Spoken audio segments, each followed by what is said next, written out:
آپ کا اسم گرامی عباس، کنیت ابوالفضل اور علمدار فوج حسینی، سقائے سکینہ اور قمر بنی ہاشم القاب ہیں۔ والدہ گرامی کا نام حضرت ام البنین فاطمہ بنت حزام ہے۔ حضرت امیر المومنین علی بن ابی طالب کے بھائی عقیل بن ابی طالب علم الانساب اور تاریخ عرب کے عالم تھے۔ ایک مرتبہ مولا علی علیہ السلام نے فرمایا، میرے لیے کسی ایسی عورت کا انتخاب کریں جس کا تعلق شجاع خاندان سے ہو، میں اس سے عقد ازدواج کروں اور خدا اس سے مجھے بیٹا عطا کرے جو میری شجاعت کا وارث بنے اور میرے حسین کی نصرت کرے۔ تو جناب عقیل نے کہا، اس کے لیے پورے عرب میں فاطمہ بنت حزام کے خاندان سے بڑھ کر کوئی خاندان مجھے نظر نہیں آتا۔ چنانچہ جناب امیر علیہ السلام نے فاطمہ بنت حزام سے عقد فرمایا اور اللہ تعالیٰ نے ان کے بطن مبارک سے جناب عباس عطا فرمایا۔ آپ اس قدر حسین تھے کہ آپ کو قمر بنی ہاشم کے لقب سے یاد کیا جانے لگا، یعنی بنی ہاشم کا چاند۔ حضرت ابوالفضل عباس کے بعد خداوند عالم نے حضرت ام البنین کے بطن سے 3 اور فرزند عطا فرمائے، جن کے اسماء گرامی یہ ہیں: عبداللہ، عثمان اور جعفر۔ 14 سال تک اپنے والد گرامی کے ہمراہ رہے اور بقیہ زندگی اپنے دونوں بھائیوں امام حسن اور امام حسین علیہم السلام کے ساتھ گزاری۔ شجاعت علی کے وارث ہونے کی وجہ سے آپ کا کوئی ثانی نہیں تھا۔ جب گھوڑے پر سوار ہوتے تھے تو پاؤں زمین تک پہنچ جاتے تھے۔ امام جعفر صادق علیہ السلام فرماتے ہیں، ہمارے چچا حضرت عباس گہری بصیرت اور یقین محکم کے مالک تھے۔ حضرت سید الشہداء کے ہم رکاب ہو کر جہاد کر کے شرف شہادت کو حاصل کیا۔ امام سجاد علیہ السلام فرماتے ہیں، خداوند عالم میرے چچا جناب عباس پر رحمت نازل کرے کہ انہوں نے اپنی جان اپنے بھائی حسین پر قربان کر دی اور ایثار کا اس قدر مظاہرہ کیا کہ ان کے دونوں ہاتھ کٹ کر زمین پر گر گئے۔ اللہ تعالیٰ نے انہیں حضرت جعفر طیار کی مانند 2 پر عطا کیے ہیں، جن کے ذریعے بہشت میں فرشتوں کے ساتھ محو پرواز ہیں، اور فرمایا، اللہ تعالیٰ نے آپ کو وہ مقام و منزلت عطا کی ہے کہ بروز قیامت تمام شہداء اس پر رشک کریں گے۔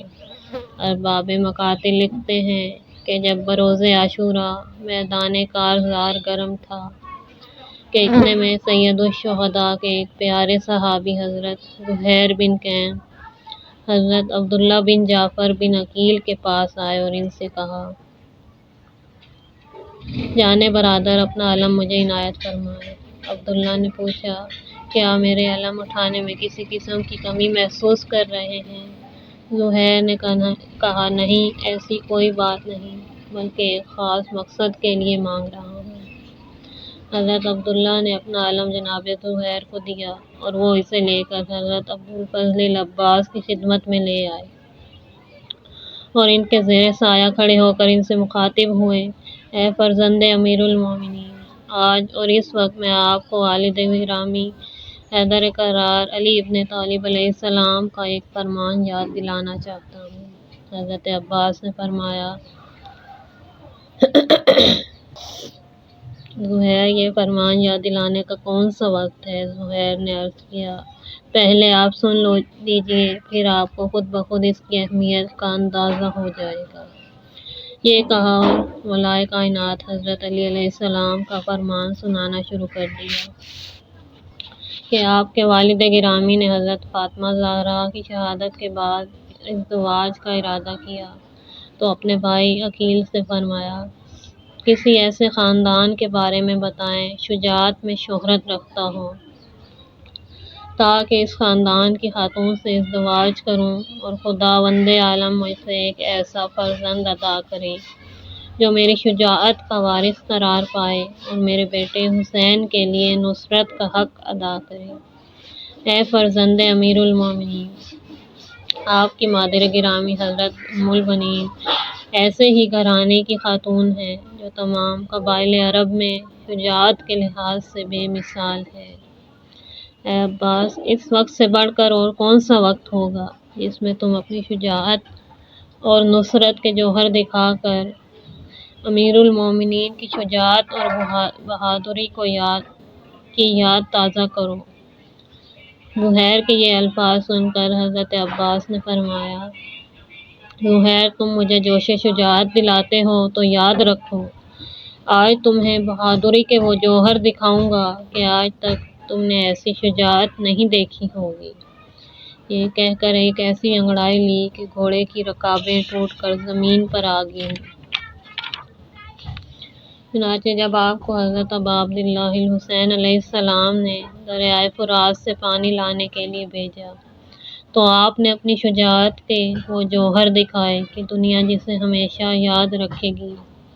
اور یہ اس وقت کی بات ہے جب ظلم کی باد خزاں سے گلشن نبوی مرجھا گیا، پھول اور غنچوں سے چمنستان رسالت خالی ہو گیا، جان ماہرو خاک و خون میں غلطاں ہو کر محو آرام ہو گئے، تیغ و تبر اور تیروں کا نشانہ بن چکے، محبت حسین میں قربانی کی لذت چکھ چکے، اکبر جوان اپنی جوانی کو فرزند رسول پر نچھاور کر چکے، قاسم ماہرو اپنی تابانیاں خاک کربلا میں دفن کر چکے، صرف عباس باوفا اور شجاعت علی کے ورثہ دار کے علاوہ حسین کے لشکر میں اور کوئی مجاہد نہیں رہ گیا تھا۔ اپنے امام زمانہ حسین بن علی کو تنہا دیکھا تو اپنے مولا کی خدمت میں حاضر ہو کر میدان جنگ میں جانے کی رخصت طلب کی، اس پر امام مظلوم پر شدید گریہ طاری ہو گیا اور فرمانے لگے، برادر جان، تم تو میرے لشکر کے علمدار ہو، تمہیں جنگ کی اجازت کیسے دے سکتا ہوں؟ تو انہوں نے عرض کیا، مولا، وہ لشکر ہی کہاں ہے کہ جس کا میں علمدار ہوں؟ اب میں جینے سے اکتا چکا ہوں، چاہتا ہوں کہ ان منافقوں سے آپ پر ظلم کا بدلہ لوں۔ امام باوقار نے فرمایا، یا عباس، ان معصوم پیاسے بچوں کے لیے پانی کی کوئی سبیل کرو۔ چنانچہ اس نے امام کے مطابق آپ میدان میں تشریف لائے۔ پہلے تو سپاہی یزید کو موعظہ و نصیحت کی، انہیں عذاب الہی سے ڈرایا، لیکن ان ملعونوں پر آپ کے کلام کا کوئی اثر نہ ہوا، جس کے بعد آپ واپس آ گئے اور تمام ماجرا سید الشہداء کے گوش گزار کیا۔ اسی اثنا میں خیام سے چھوٹے چھوٹے بچوں کی العطش کی آوازیں بلند ہونے لگیں۔ یہ سن کر آپ گھوڑے پر سوار ہوئے، ہاتھ میں مشکیزہ اور نیزہ لیا، سیدھا دریائے فرات کے کنارے پہنچے۔ دریا پر 4000 فوجیوں کا پہرا تھا، جنہوں نے آپ کو تیروں کا نشانہ بنا لیا، مگر آپ نے ان سب کو مار بھگایا اور ان میں سے 80 شامیوں کو جہنم رسید کیا اور خود دریا کے اندر داخل ہو گئے۔ فوراً ہی حسین اور ان کے اہل بیت اور بچوں کی پیاس کو یاد کر کے پانی دریا میں پھینک دیا اور کہنے لگے، اے میرے نفس، حسین کے بعد تو بس ذلت و خواری ہے اور ان کے بعد اس دنیا میں نہیں رہنا چاہیے کہ ذلت کا سامنا کرنا پڑے گا۔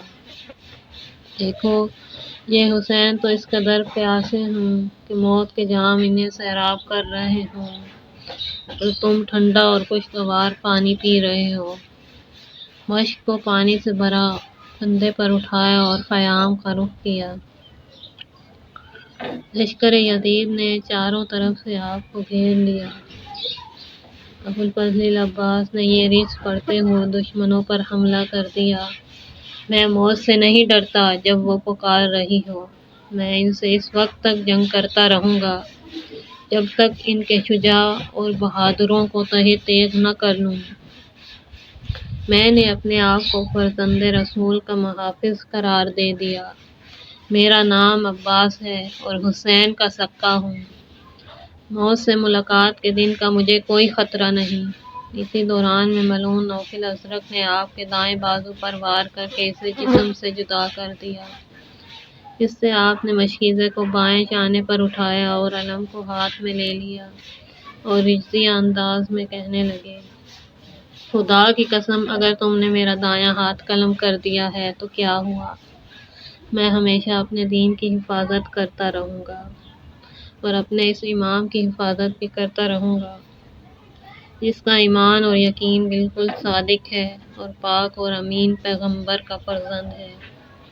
اس کے بعد اس ملعون نے آپ کے بائیں ہاتھ کو بھی تلوار سے قلم کر دیا۔ ایک روایت کے مطابق حکیم بن طفیل جو کھجور کے درخت کے پیچھے کمین لگائے ہوئے تھا، آپ کے بائیں بازو پر حملہ کر کے اسے جسم سے جدا کر دیا۔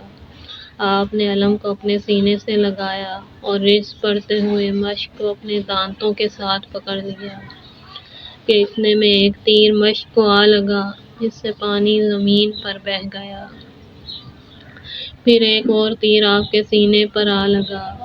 بعض روایات کے مطابق آپ کی آنکھ پر آ لگا۔ بعض روایتوں میں یہ بھی ہے کہ ملعون حکیم بن طفیل نے چھپ کر آپ کے سر پر گرز سوار کیا جس سے آپ گھوڑے کی زین سے زمین پر گر گئے اور امام کو پکارا۔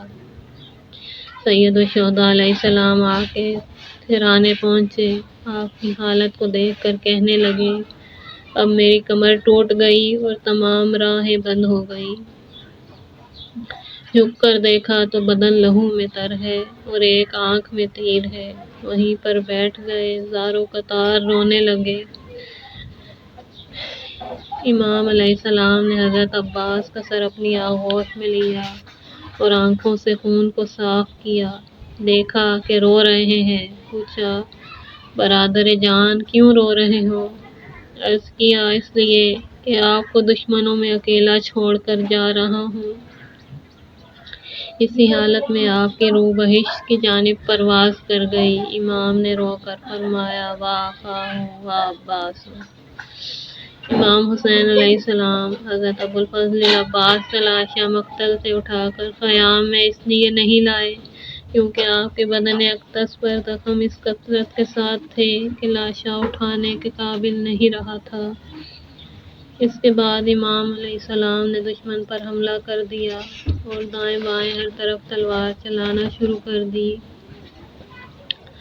اب دشمن راہ فرار اختیار کرنے لگے۔ امام فرماتے تھے، کہاں بھاگتے ہو؟ تم ہی نے تو میرے بھائی کو شہید کیا، اب کہاں بھاگتے ہو؟ تم نے میرا دور بازو توڑ دیا ہے۔ اس کے بعد آپ اسی جگہ واپس آ گئے۔ مقتل الحسین میں ہے کہ جب امام مظلوم خیمے کی جانب واپس آئے تو جناب سکینہ نے دوڑ کر اپنے چچا کے بارے میں پوچھا تو امام نے فرمایا، میری بچی، تمہارے چچا شہید ہو چکے۔ خیام میں کوہرام برپا ہوا۔ عالیہ زینب نے بین شروع کر دیا، ہائے میرے بھائی، ہائے عباس، اب ہم تمہارے بعد لٹ گئے۔ تمام مستورات نے ماتم شروع کر دیا۔ امام مظلوم سے بھی گریہ ضبط نہ ہو سکا۔ آپ رو بھی رہے تھے اور کہہ رہے تھے، عباس، تمہارے بعد ہمارا سب کچھ لٹ گیا، اب ہماری کمر ٹوٹ گئی۔ اس کے بعد آپ نے کچھ اشعار پڑھنا شروع کر دیے جس کا ترجمہ اس طرح ہے، اے میرے بھائی، اے میرے نور چشم اور اے بدن کے ٹکڑے، تم میرے لیے ایک مضبوط سہارا تھے، اے میرے بابا کے بیٹے۔ آپ نے خلوص دل سے اپنے بھائی کے لیے یہاں تک جنگ کی کہ آپ جام شہادت نوش کر کے ہم سے بچھڑ گئے۔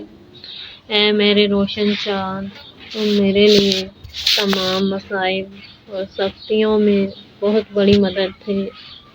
اب تمہارے بعد ہمارے لیے زندگی ایک تلخ حقیقت اختیار کر چکی ہے۔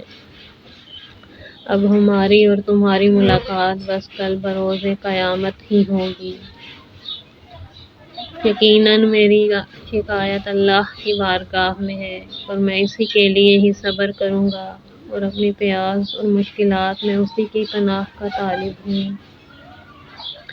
روایت میں ہے کہ سید الشہداء نے آپ کی لاشوں پر یہ درد بھرا جملہ کہا، بھیا عباس، آج کے بعد سوئیں گی وہ آنکھیں جو اب تک جاگتی رہیں اور جاگیں گی وہ آنکھیں جو اب تک روتی رہیں۔ گویا آپ کہہ رہے تھے کہ تمہارے رعب اور دہشت کی وجہ سے یزیدی فوج کی نیندیں اڑ چکی تھیں اور ہمیشہ جاگتے رہتے تھے، مگر اب وہ آرام کے ساتھ سوئیں گے، اور مقدرات عصمت تمہاری حفاظت کی وجہ سے آرام کی نیند سوتی رہیں، مگر اب کے بعد جاگ کر راتیں گزاریں گی۔